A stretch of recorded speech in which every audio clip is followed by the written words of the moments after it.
Unmuted. All right. All right, so welcome to the Forgecast. I am the Nerd Doctor here to diagnose what's wrong with your RPG game and here to help you fix it.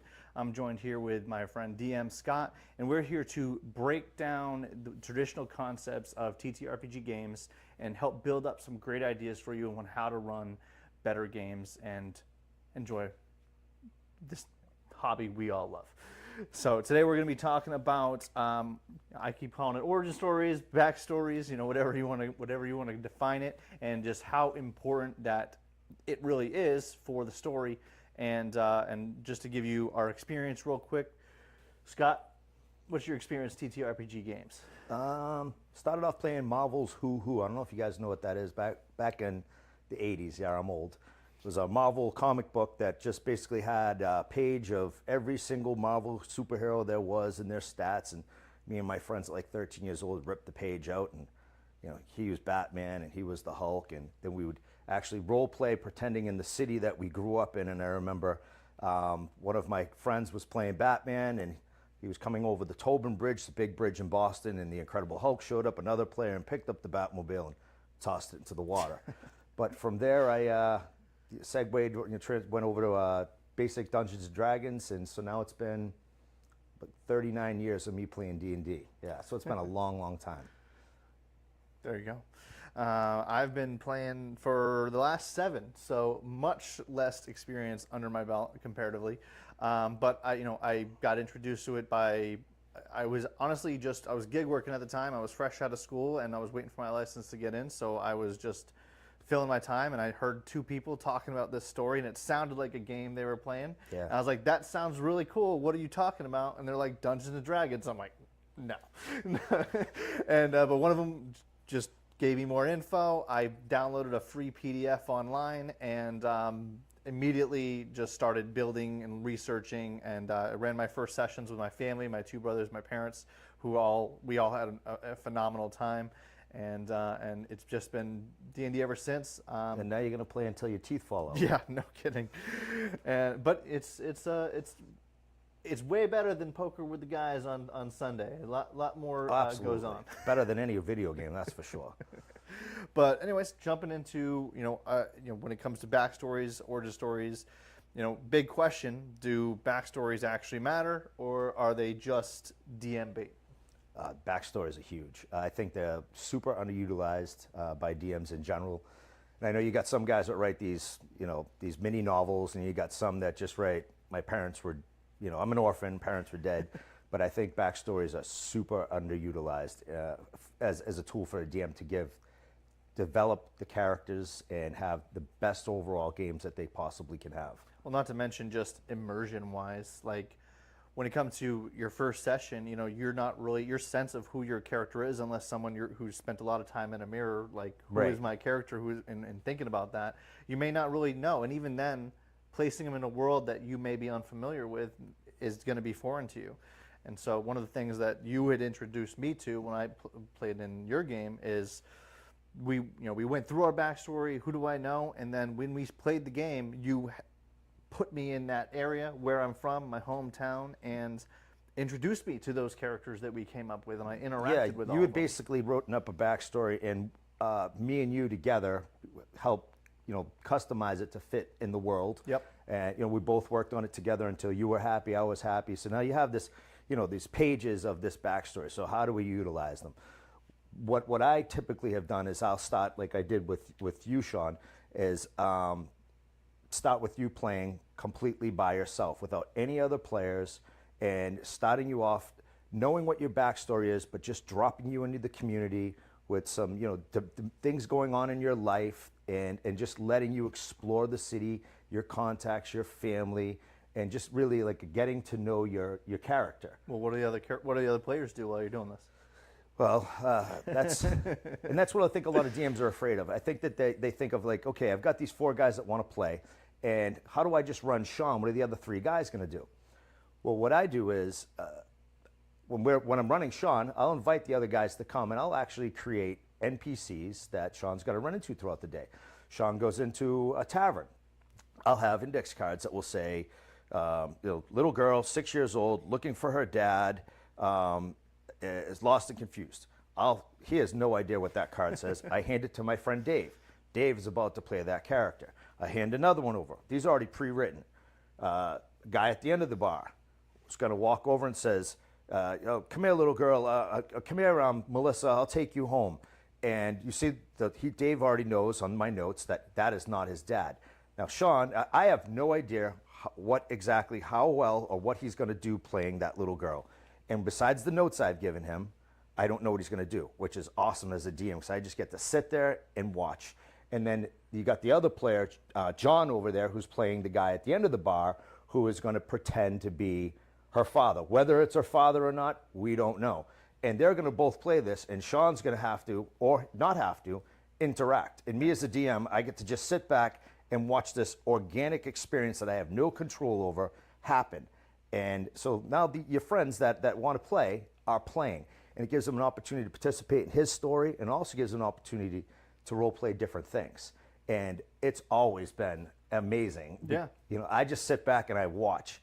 And so, yeah, that's one of the things I think people are afraid to do one-on-one backstories, because they think that the rest of the party is going to be on the sidelines. Absolutely not. No, and just as someone who, like, we did that, and then vice versa, I went and did the same thing when we played someone else's character. Yes. And I'll tell you, as someone who is playing those NPCs, it's a lot of fun. It's a lot of fun to kind of help build and immerse someone where they are.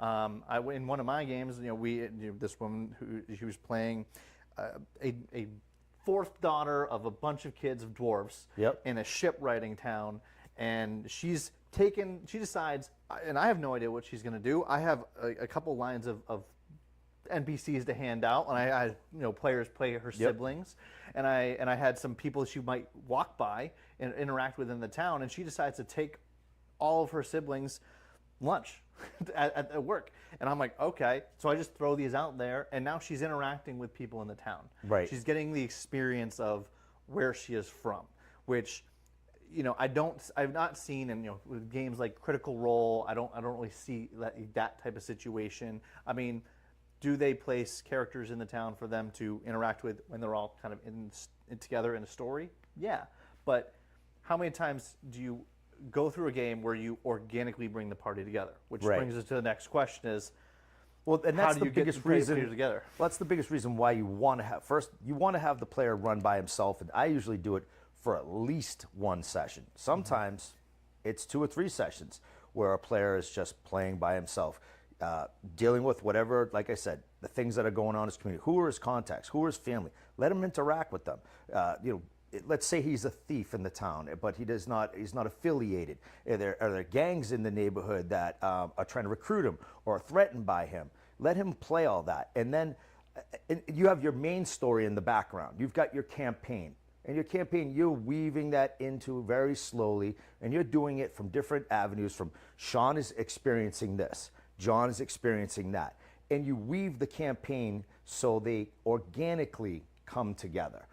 You're not like, instead of, your typical, your party starts at a bar, a guy walks in, hey, I'm looking to hire everyone for 500 gold. Or you start in a prison cell where your players are just forced to work together, versus I like to create relationships. I like to create where it makes sense that Sean's character would help Dave's character. Not just because otherwise it's like a board game. We're just working together because we're supposed to, because that's how the game's supposed to work. No, I want Sean to want to work with David. Even if it's his own personal reasons that have nothing to do with David, still, at the end of the day, I weave it, it's organic. And Sean and another player named David, they had both started completely by themselves, and by the time that they had met each other, and it wasn't forced, it was completely organic, and they developed a relationship together where it made sense why they would die for each other versus you met at a bar. Yeah, I mean, and we weren't completely foreign to each other when we first met. You Right. actually put yourself in a very sticky situation in our like very first session, or maybe it was the second session. I think I had said that you guys had attended the same school together, and as younger We played chess together. Yeah, yeah. And it wasn't a very tight relationship at all. It was a hi-bye thing if you saw each other in the street, but your stories over several sessions collided. Well, and we're both playing very socially awkward people in this campaign. So, like, but the funny part was the story that came from it, where you like, because the big question that I think everyone might be thinking was like, okay, well, what if they don't come together? Well, you put us in that situation where it could have been very easily have gone south. And what had happened is like I'm meeting up with him, my chess. I don't remember. I think I'm aware of his backstory where his family is involved in the local mob. Yep. And so a part of me and the way my character is playing as like an assassin build is using him to see if I can flesh out information to a degree, but ultimately, we have that interaction. I mean, to give you some context, like what it was is that you were an aspiring assassin. Yep. And you were trying to learn techniques on how to pick locks. Yeah. Because you were not involved in any kind of crime syndicate. You wanted to keep what you were doing very personal. Yep. You didn't want to like go through the traditional channels. Yep.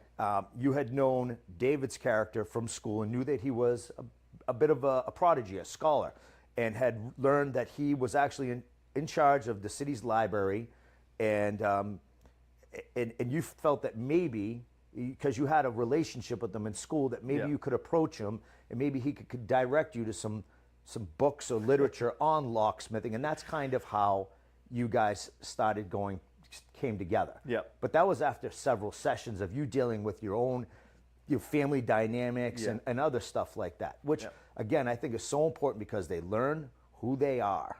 That's the most important thing. It's like you're not building a party. You should be focused on building people.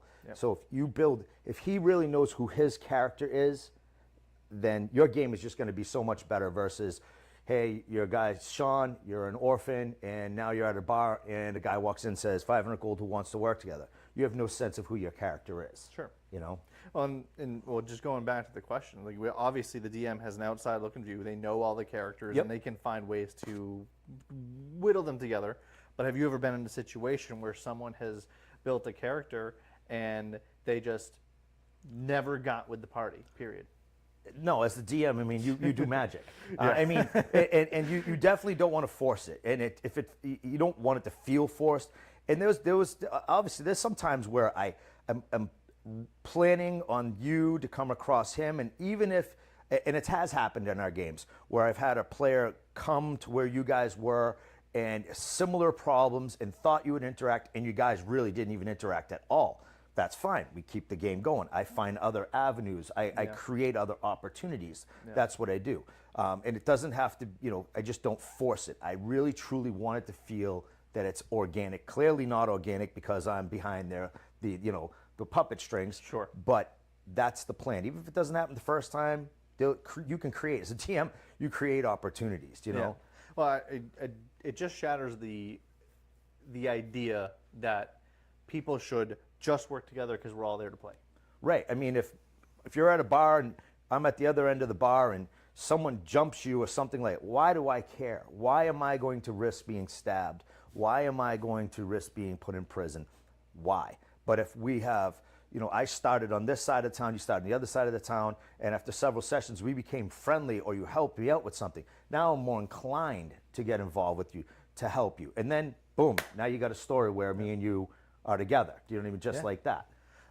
Absolutely. And one of the things that because of how much freedom and we'll talk about this more in a future podcast, but one of the things that we went through it towards the end of our campaign was this ultimate decision of we've been working together with good reason for a very long time. We've been playing this game for over a year. Yes. And we did not end up going in the same direction. We actually separated. Yeah. And obviously we'll get into that in other episodes of this, but I do not believe in keeping the party together. If it makes sense for the party to be together, they should be together. But I can tell you, Sean, David, other players in our games, if his player feels he needs to take a left and David feels he needs to take a right, they do it. They don't blink, and I don't blink either. We just keep the show going. We separated, came back together like four times over the course of the year. There's been some times where you guys will separate, and it's been 7 or 8 sessions separated. Yep. But again, when he's playing, David's over here playing NPC. So Yep. the Game party doesn't doesn't stop No. by any means. No. And I can tell you, there's never been any one of our players, and I think we have like 5 in this particular campaign we have. Every single one of them shows up, even if they're not playing. If it's not, they're not playing their guy. They will show up. 4 guys will be playing just to support his guy, to be able to play those NPCs, to see where his stories goes. Yeah. And they're becoming better players because I'm throwing, this week he's a dwarf, this week he's a little girl, this week he's, a pissed off guard. He's at the end of the bar and he thinks Sean's being too loud. Let's see what David's going to do about that.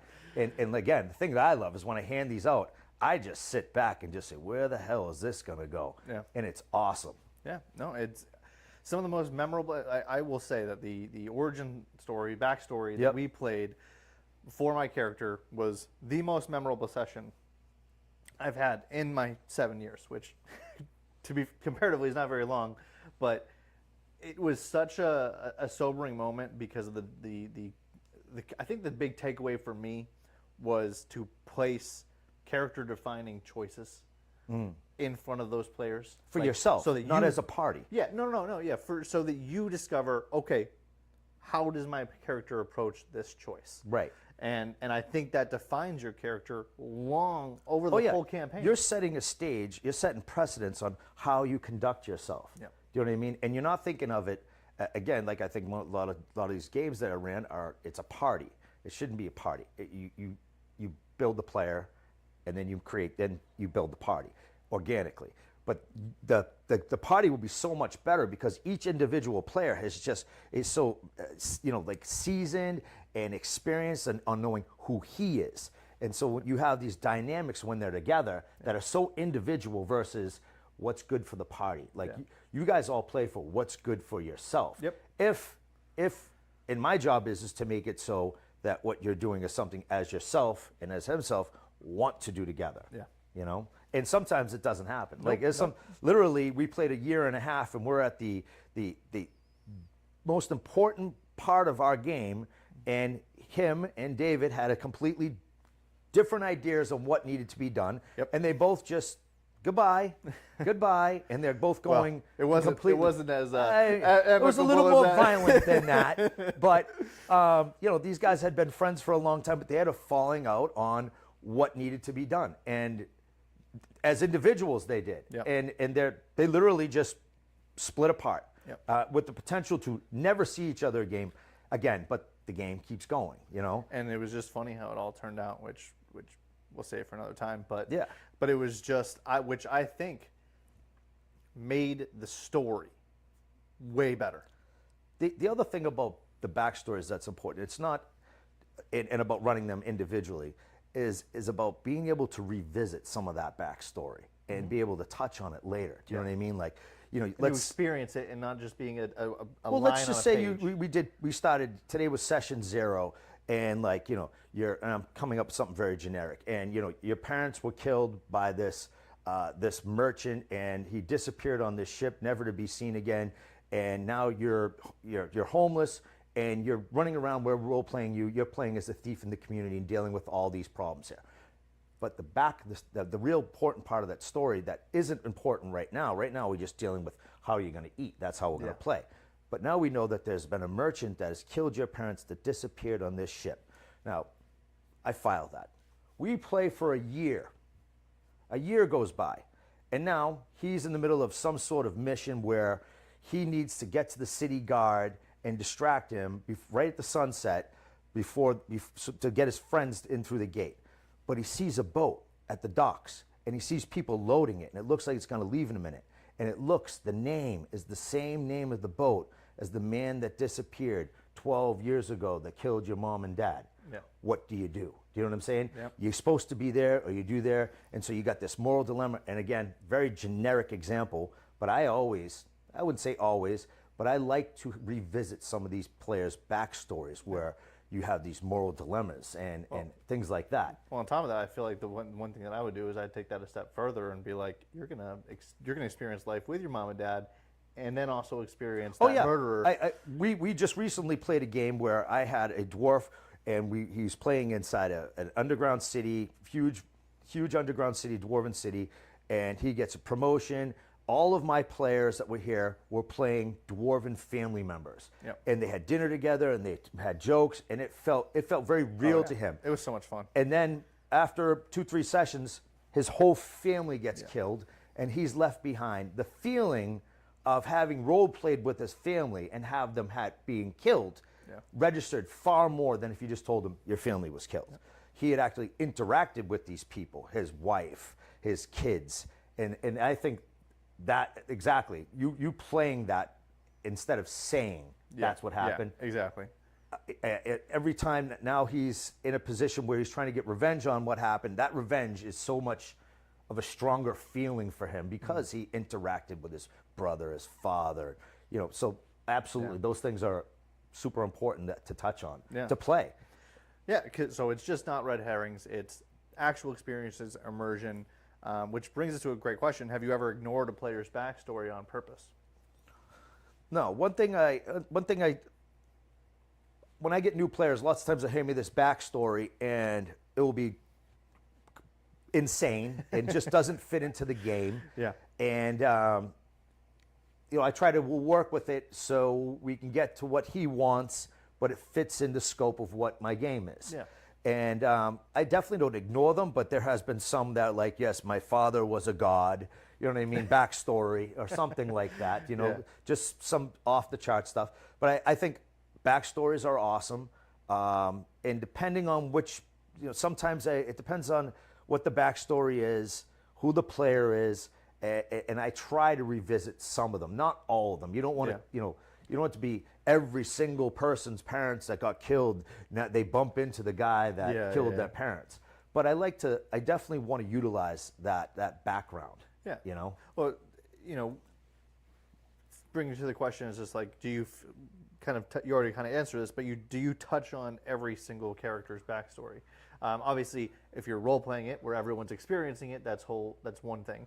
But later in the campaign, well, let's say for example, let's say that your guy lives in a city now, but he grew up in another city, 2,000 miles away, and our campaign is way up here now. I would definitely touch on the fact that he's from the South, where maybe he sees someone somewhere in the campaign that looks familiar to him. You know what I mean? Yeah. So I will, in different ways, incorporate his background into it, make it so it's not irrelevant. It's got to be relevant. Yeah. You know what I mean? Everyone in life's backstory is relevant. So I definitely do not ignore it. Others I will drop and make it an important facet into the campaign or create some moral dilemma. I had one guy who was playing a paladin. He grew up as his father owned slaves, and his father had bought him an orc to play with. And as they grew older, the orc and the son became very tight. The son stole the father's horse. Father came home, was going to beat him for stealing the horse. The orc stepped up and said, "No, I did it." He didn't want his friend to get the beating. So he almost beat that orc to death. The orc lost an eye, and then the father ended up selling the orc off. The son told the orc before he was sold off that when I get older, I will find you and I will set you free. Now, let's go forward 5 years later. He ends up, that same player, flees that city, never see the orc, ends up changing his ways, becomes a paladin, adventuring in our game for a year and a half. Yep. And then he finds out that this orc has been arrested. The same orc has been arrested and is charged with murder and is up in this tower. Now, him as a paladin, he goes to the tower. He goes up and sees his old friend, the orc, who he promised that he would help set him free. And he asks the orc, "Did you do this?" The orc swears to him he didn't. This paladin pleads for the court to let him go. They say, "Absolutely not." So this paladin decides to break his oath as a paladin. This is totally on his own to free his friend. Yep. But that was not even what the campaign was about. Yeah. That was like in the middle of him just showing up at a city. He heard the guy's name be announced being up for execution in the morning, and from a friend from 15 years ago. But it changed the whole course of that player's life. Sure. He fell from grace. Yeah. But it was an awesome moment, you know? Yeah, no, absolutely. What's worse? No backstory or a 10-page novel? No backstory. Would you fall from the sky? Like, who are you? You know what I mean? Like, I've had, you know, new players, and I get it. I have a new player, he just showed up, it was like I'm playing a thief, and he says, my guy's name is Thefto. And I'm just like, you know, okay, Thefto. Yeah, I mean, you gotta, I've had players that aren't that creative with backstories, and I will help with them. I'll make suggestions and help them grow one, you know? Well, to me, it shows a lack of investment. 100%. There is a definite lack of investment with the not having any backstory, but I've literally gotten 27 pages where I'm just like, you know, it gets crazy. But yeah, you definitely toss one in the air and find out. If I get a new player, everyone you catch is the one that's I will relevant. help them with a backstory, and obviously I want them to like their backstory because I utilize them somehow, some way, and it gives the player some sort of compass on, you know, if you know where you're from, you kind of get an idea of where you're going to go. Yeah, I mean, a great example, I would say, that, you know, where a campaign doesn't necessarily, I would say, require a backstory is the Curse of Strahd campaign, where they're literally pulled out of their world and they're put into a demi-plane where are they going to face anything outside of that world? So the idea in the game is, and I'm familiar with the Curse of Strahd, I haven't ran it, that it's not relevant, because I would think that it's even more relevant. Well, so my cousin's the one running that game right now. I'm a player in that right now, and so he got to experience me running backstories for him in our previous campaign. Before they went to Ravenloft. Before we went to well, so in a previous campaign, he got to experience me doing a backstory for him. Gotcha. And he loved it so much that when we went to do Curse of Strahd, he wanted to do that because he thought, I don't want to just throw you guys in and then pull you into Strahd. Let's do some origin stories and figure out how you guys come together. He wanted to know who he was before he got there. Exactly. Yeah, that 100%. And it was awesome. So I got a character that I've been wanting to play for years because I've been a forever DM. So I'm playing with you and playing with him have been my first experiences as characters. But I got to play one of my characters I've been wanting to play forever, and I get to experience that backstory, and it was awesome. It was such a great time. And it definitely has feeded into who my character is in the campaign, without a doubt. Yeah. But should players expect their story to be used in the campaign? I mean, with me, I wouldn't expect anything, but I utilize them. Unless it's just absolutely, if there's nothing, I can't think of a backstory that I don't touch on. And like I said, it doesn't have to really be like, you know, the darkest parts of their backstory. It could just be like where they're from, or bumping into, you know, if you're a wizard, bumping into a fellow wizard that you said your character went to this particular school, bumping in years later, bumping into a fellow wizard that went to the school. I'll definitely be introducing aspects of your background. You know what I mean? Sure. You know, unless you leave Earth and you go to the moon, your backstory should revisit in a million different ways. Well, I mean, just to touch on like just psychology of realism for a second, like you've got your memory as outside of game is no different than you using your imagination to experience something in game. Like I remember you taking me through scenes of experiencing my mother's cooking in game. Yeah. And interactions with my family. And it's trivial, silly. Why would you want to role play, you know, with your mother? Because later on, when your mother vanishes, again, you're more invested. I mean, you'd be out doing different things throughout the day with your career, and you would come home to where your mother and father was, and we would role play that. And it wasn't like long and drawn out or boring, but at least you had some interactions with people that you were connected to. Yeah. So then later on, when I take them away from you, you know, it's not just like a sentence, your mom died. Like you got to interact with your mom. You got to eat your mutton stew that your mom made. Yeah. She would bitch about your bed not being made, you know what I mean? Stuff like that. Well, fast forward, you know, I'm at a point in the game where it's like, okay, I've already experienced the loss of my mom. Yep. And I still don't know what's happened to my dad or my mentor. And so one of the things, like where I am right now, going back to my hometown, one of my goals, even though it's not like, this isn't the campaign. Right. The campaign's happening around me. but I still want to know what happened to them. Right. Because I've experienced those memories of interacting You have with those connections to them, which exactly. If it's just pen and paper says you have a mom, that's great. If you get to role play that mom with you, you have a better connection to your mom in the game. You know what I mean? Your decisions are going to be different because you interacted with your mom versus me just telling you have a mom that you interacted with. Yeah. Like same thing like I said with the dwarfs. When you guys all played the guy's dwarfs family members, and they were making fun of them and having just a family dinner, and we role played it for like 30 minutes. When his family got killed 10 sessions later, it really resonated with him. Yeah. So 100%.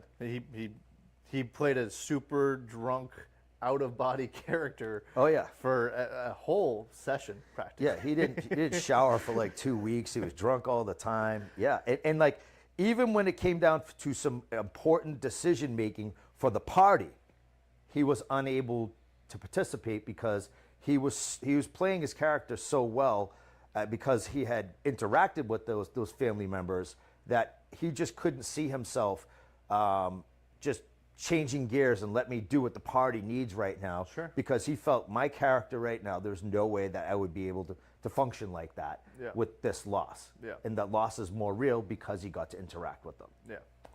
And well, begs the question now. So now we have a method of putting together a good backstory. Have the players involved, let the creativity of the table kind of put it together, weave it in later. But in terms of what is a good backstory in the sense of what elements do you put together for them? Like you leave a lot up to NPCs and other players, but what to you comprises a good played backstory when you're putting it together? Well, I think the oldest one is I hate the orphan one. Everyone's an orphan. You know what I mean? I hate that. I'll put it this way. The best backstories are the ones that you have more connections to. The ones where you have family. I agree. Or you have a girlfriend. You start off with that. I think those things are excellent because those are tools the DM can utilize. Those are things he can hurt and take and kidnap and damage and create fear and threats and you know what I mean and all that. And you also gives the DM an opportunity to have the other guys play those people where you're more connected to them. Yeah. So later on, if he wants to utilize them as pawns or whatever, they resonate more to you. Yeah. So I think a better backstory is one that is more connected to the community, connected to family, more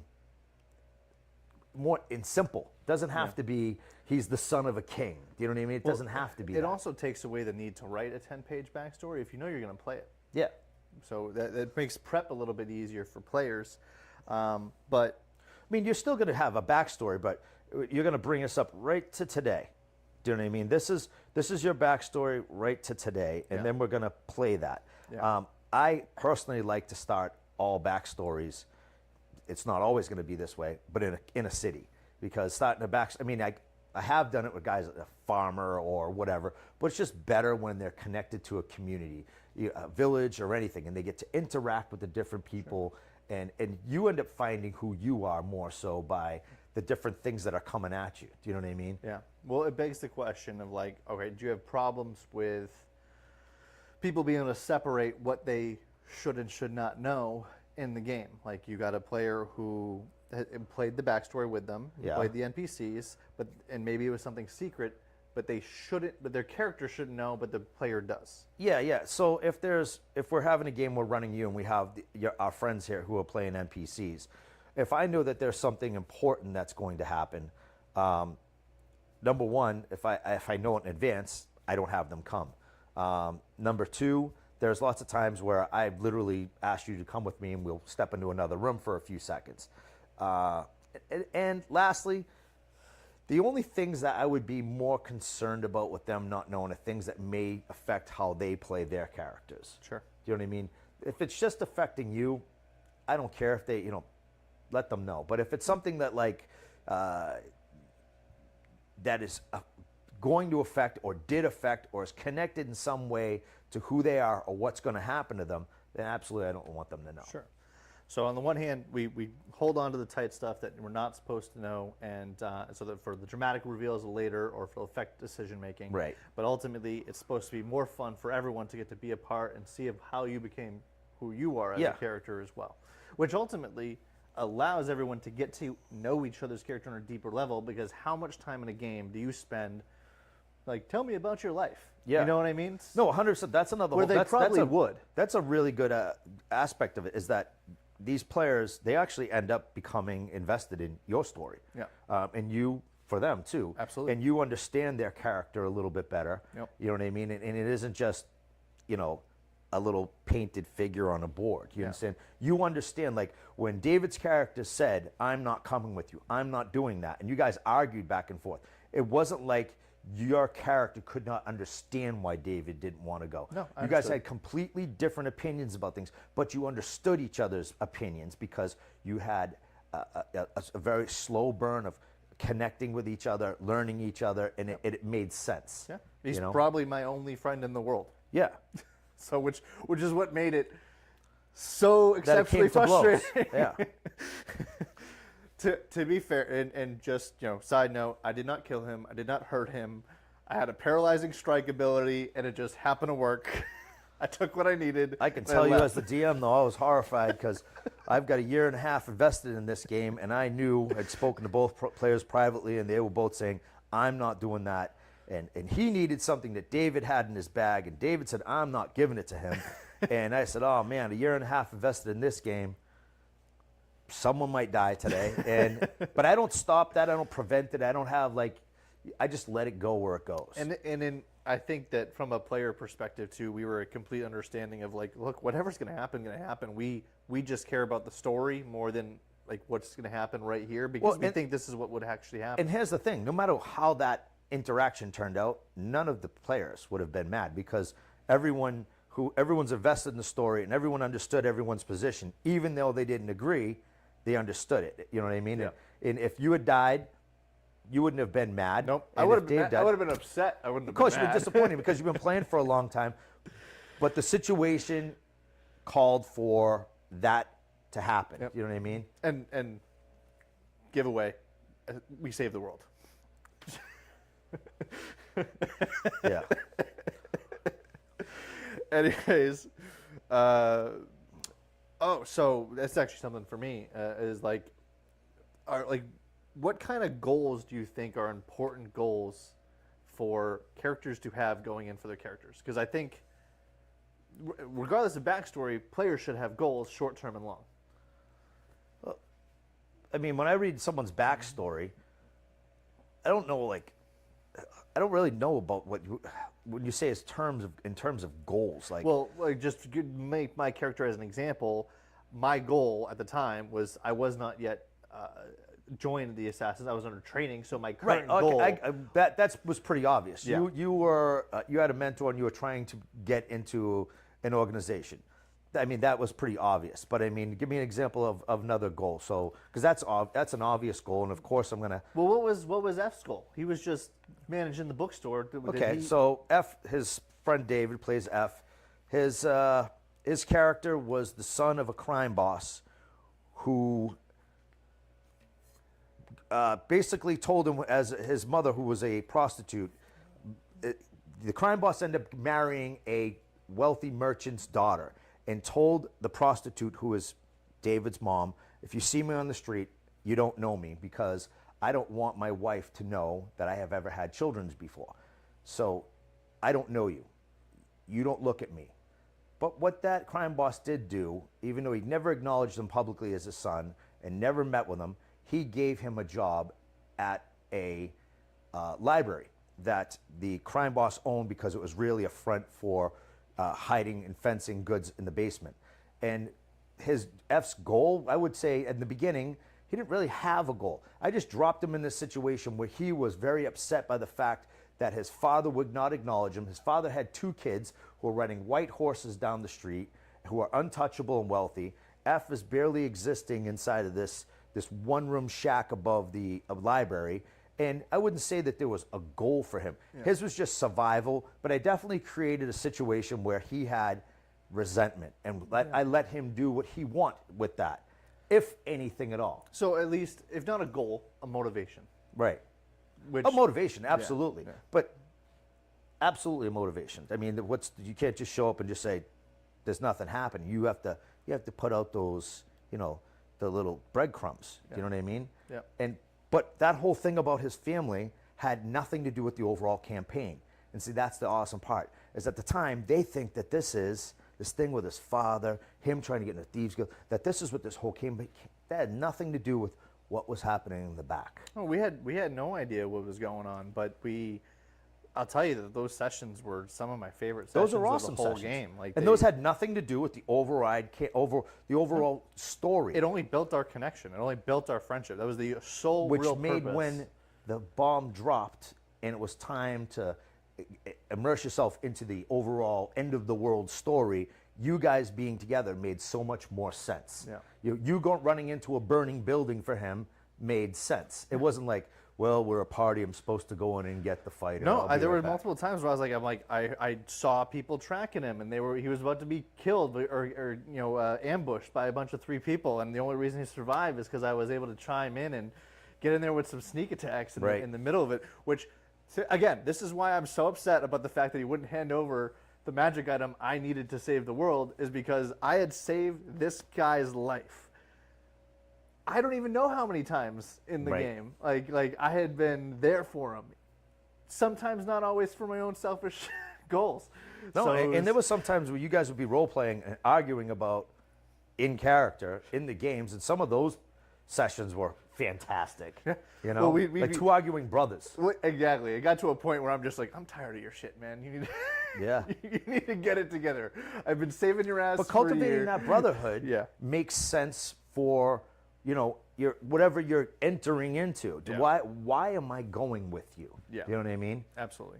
Well, he did chime in, and it doesn't have to be that I even like you. Me and you could just you could cultivate it where your players are going to do the same thing together, but for completely different reasons. That doesn't matter. And then when they're together, and he's there to protect the merchandise. I'm there. I own the merchandise. He's just an employee. I mean, but as we travel together, again, real cheesy example, a relationship builds, and that change in that relationship you utilize for the when the stuff matters. Yeah. So you just have to create those opportunities. Well, does it, because you put so much front end work to building the relationship at the beginning of the game, and it was just us to start, did it make it difficult for you to incorporate the other players who came in later in the game? No, because whatever kind of madness is going on in your world, first I play with them. I get whatever's going on in their life happening, and it's very easy to weave your path into their path for a million different reasons. That's never hard. We've had a guy that came into the game a year into it, boom, dropped right in, and played him for 1 or 2 sessions, and he knew who he was. And we were able to weave him in the story where it didn't felt like I just pushed him into your story. Yeah. You know what I mean? And I don't find it hard at all. Yeah. And I don't find it hard when you guys say, I'm going this way and you guys go that way. I mean, it's challenging, but fun. And I love having you guys having this freedom where you do whatever you want. It just brings in player agency.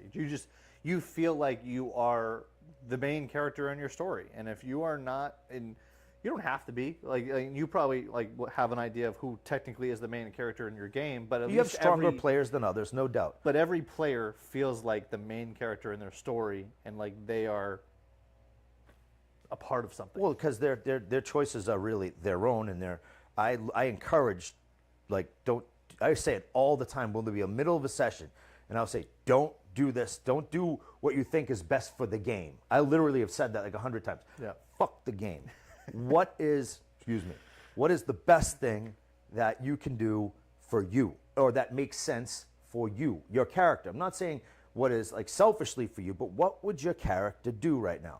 Would he go and help him, or would he leave? Well, what about those situations where you feel like people are leaning into that decision in a way that is counterproductive? You hear those stories about these players who are and I haven't personally experienced, but look, this is what my character would do. You know what I mean? Like they do a completely dick move. Let's put it this way: if it's what their character would do and it's a dick move, well, somewhere along the line, I have to take some responsibility for creating a situation where that happened. Do you know what I mean? But if the player just randomly does something, I mean, I do my best not to create a situation where that's going to happen. But if you guys all meet together and say like one guy's traveling on the road and you're up ahead with a campfire, it's snowing, and you're a player character, he's a player character, and he just asks if he can share your fire, but he decides he wants to pick your pockets. Yeah. You know what I mean? Yeah. I mean, then it's game on. If you catch him and you kill him, we've had many times where our players have killed other players. Yeah. We have one guy, got a custom picture of his guy, wrote up a 10-page backstory, session 1, murdered by the rest of the players just because too aggressive. You know what I mean? There's 5 guys that have been super tight. This one new player rolls up to the campfire, talking aggressively to them, brandishes his sword, and these 5 guys are killers that have been traveling together for a year. This is a new player. Dead. I mean, it happens. I don't encourage it, but it happens. Well, I think sometimes it has to happen. Well, I think at some level, characters have to be written to cooperate in some way.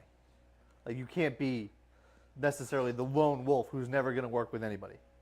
I mean, the idea is, though, if I am running your character individually, I have to make it.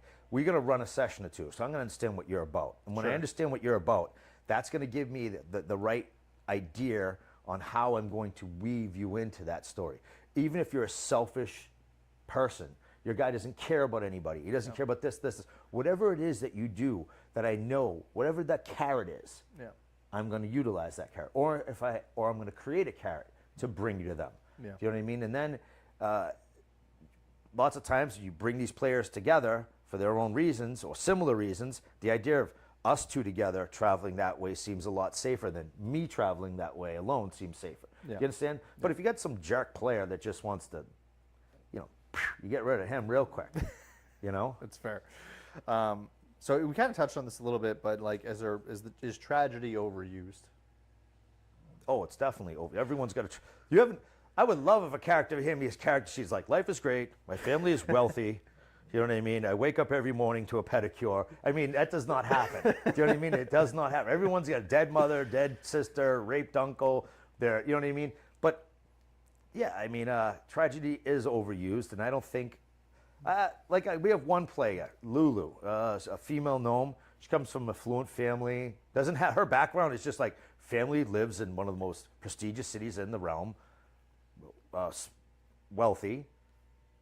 No problems. Yeah. Like, nobody writes that backstory. Yeah. Do you know what I mean? Yeah. Doesn't give me a lot to work with. Sure. But when she goes home, there's still some things you got a wealthy family. There's a lot of things you can do with that. But I don't think you have to touch on every background like that. Exploit it. Yeah. You don't have to exploit everyone's background. Sure. Like when he's in the area, he'll visit home and he'll see his parents. And he's always dirty. She's always dirty looking from traveling, and they'll take care of it and they'll interact. But that's the background that he wanted, and I'm okay with it because I don't think we need 5 people who's everyone. We're all orphans here. Yeah. You know what I mean? We got the rich kid over there. Yeah. Well, she's always thrown me off in the game. That's for sure.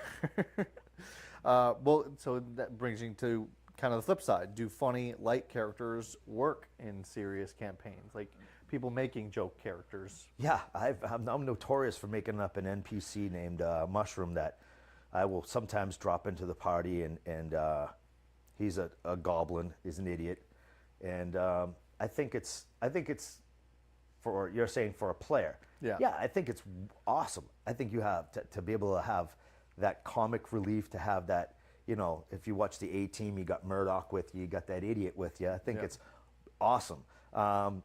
Sometimes, though, being that idiot can get you killed. Sure.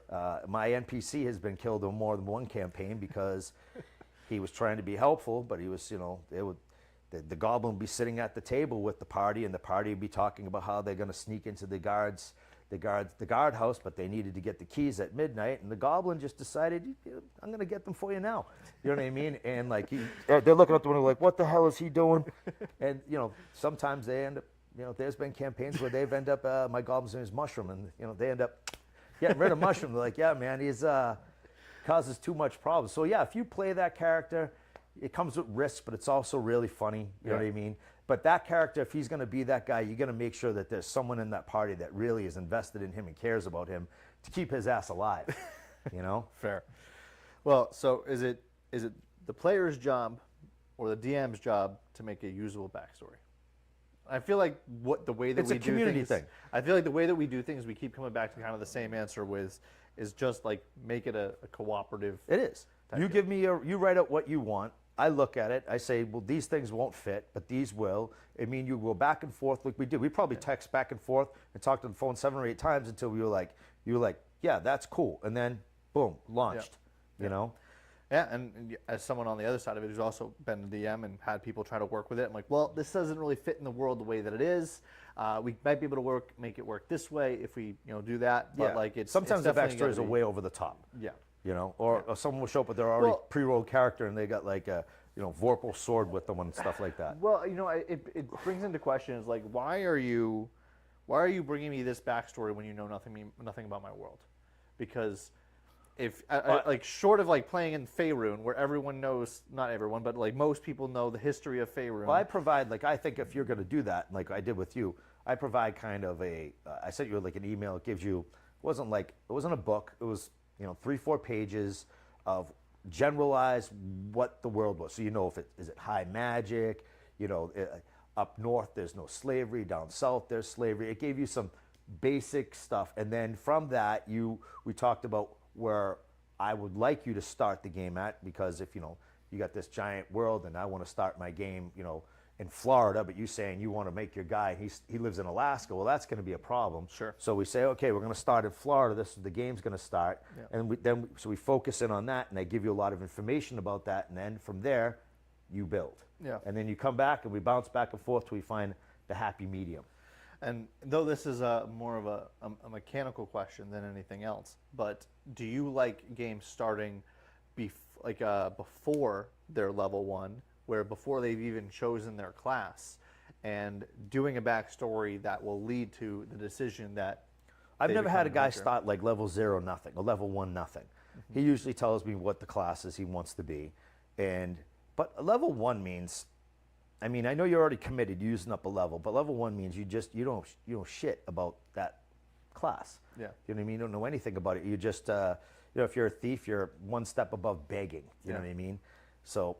Yeah, I mean, I always have them at least, and I've never had anyone that told me they didn't want to.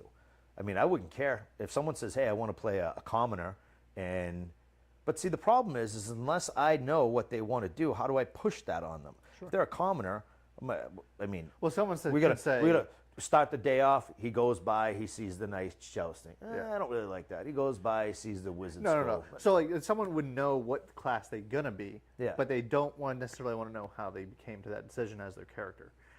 And I'm just using the example of DC-20 just because they have a character told me, I would be all in for that. If you told me, hey, I want to be a thief, but I want to play how I became a thief, I'm in. Yeah. I love that. Yeah. I mean, that's exactly what we're talking about. I mean, I would have no problem with that at all. That would be very cool. Yep. Like, okay, I'm first level wizard, Scott. Let's start on how did I become a first level wizard? Let's do that. Yeah. And which I'll just do my quick chime in. If the other systems do have it, but DC-20 does have a sponsor for novice and level 0 characters, so that people can play them before they've actually chosen or get nuggets of parts of it. So just from a mechanical perspective. So just as a quick sponsor, this podcast is DC20forge.com, where you can get all of your digital companion stuff for DC-20, the game, and basically whole world building, DM screens, everything you need. But anyways, diving back in. Do DMs owe players anything when it comes to their backstory?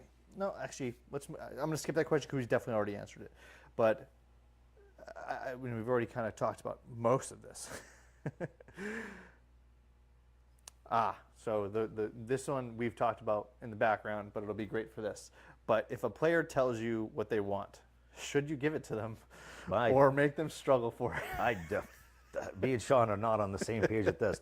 Never tell me what you want, ever. Because I think if you say, I really like a dagger, a magical dagger. I mean, now that you find that magical dagger after you've said it, it's cheesy. Me, don't tell me what you want. Don't tell me. Because I just think it's convenient. You know what I mean? Yeah. You want a magical dagger? Do some research. Your character, have them do some research.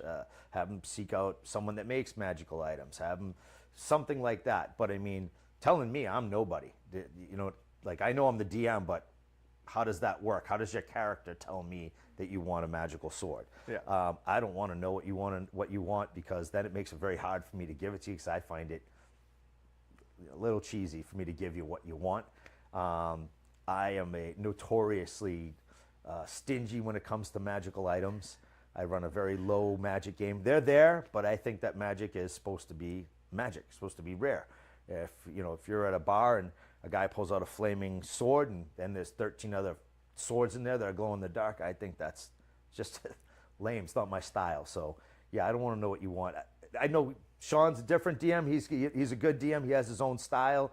Me, I definitely don't want to know what you want. I mean, I definitely, if I knew that you were a ranger, the chances of you finding a magical bow, man, not very good. You know what I mean? I mean, there's just not like a store you can go buy a magical bow at, or they're not laying down in some alleyway waiting for you. Statistically, what's the chances of that? But is there other ways of you getting that made, or finding a guy that does have one and maybe killing him? I don't know. Yeah. But well, for me, it's less about telling me what you want, whereas more just like I divvy this up into two different categories. Number one is tell me what your character is thinking. Like if you've got goals and that involves getting something, finding something, then if their character is going to actively try to look for that in game, that is a totally separate story. In which case, I might create opportunities. It really depends on what it is, and obviously, I'm not going to give you exactly what you want if that is. But if it does make sense for the story, for the game, and for their research of them getting it, then I might create an opportunity for them to do so. But it's going to cost them. It's going to cost them time. It's going to cost them effort. I just want to see it in character. Yeah. If there's something you want, play it in game. I'm not Amazon. You can't tell me what you want. If you find out in game how to do it, find it in game, get it made in game. I'm not gonna, this isn't the Legend of Zelda. I'm not gonna have a flaming sword waiting for you. And that's one aspect. The other aspect is, maybe like a player has an idea for like an overall end goal for their character arc, their story, and I don't know if that's exactly what I would do. But having that knowledge gives me, to your point, what you were saying, carrots and tugs and pulls. And so they may never get it, but I want to know that information so that I can leverage that information in terms of their character and the story and the player's interest as well. But that's just me. But important thing that we haven't really touched on, we've been diving deep into backstories, and so I think for the last segment we will. Oh, we're actually going to run out of time. So we'll actually save this for maybe next time, maybe in the future, because session 0 is a whole nother really topic. Prepping for the game and before we ever get any actual role play. But we may do that next week, or I think the thing we're leading towards for next week's topic is the split the party concept, which we've touched on a little bit today. But going into it definitely split the party or even when you run by yourself, a little bit. We just talk more about what those cards are that I give out to the other players that are playing. The situations where I would or wouldn't give those out. You know what I mean? Because there's definitely times I don't want my player, you guys playing NPCs with some situation that you got going on. There are a lot that I do though, and that's the same type of thing as splitting the party. You're going to have your other half of the party playing these NPCs, so no one's home for 3 weeks. But we'll dive into splitting the party and session 0 and either next session or the session after that. But otherwise, today I think has been a really good and productive conversation about backstories and the importance of them. Do you have any final tips and tricks you want to say before we sign off? No, I just think that it is the crime not to utilize the backstories, and it's a. Stop focusing on the party and stop focusing on the players. Then your party will be better. Your game will be better all around. Yeah, and my advice is especially if you're a new DM, because I'm fairly new comparatively to Scott anyway, is don't be afraid to try it. I mean, don't be afraid to take the reins off yourself, especially if you're a new DM. This will help, and these are, if they're new players too, this will help you and your players grow together in terms of role play, immersion, Absolutely. and everything like that. So don't be afraid to give it a shot, and because everyone's here to tell a story and have a great game. So I wouldn't stress on. I wouldn't stress on it. So, and you've already done it, right, with your party, right? Yeah. And it's worked out great. Oh, it was amazing. Some of the best sessions we've ever ran, and to the point where the DM of my other game that I'm playing right now ran them for us too. So it's awesome. Every time it seems someone experiences, they roll it over into their next game, and we experience it another way. Good deal. But again, thanks for listening, guys. Again, we are here to break down traditional thoughts of the game and help build up ideas so that you can run great TTRPGs.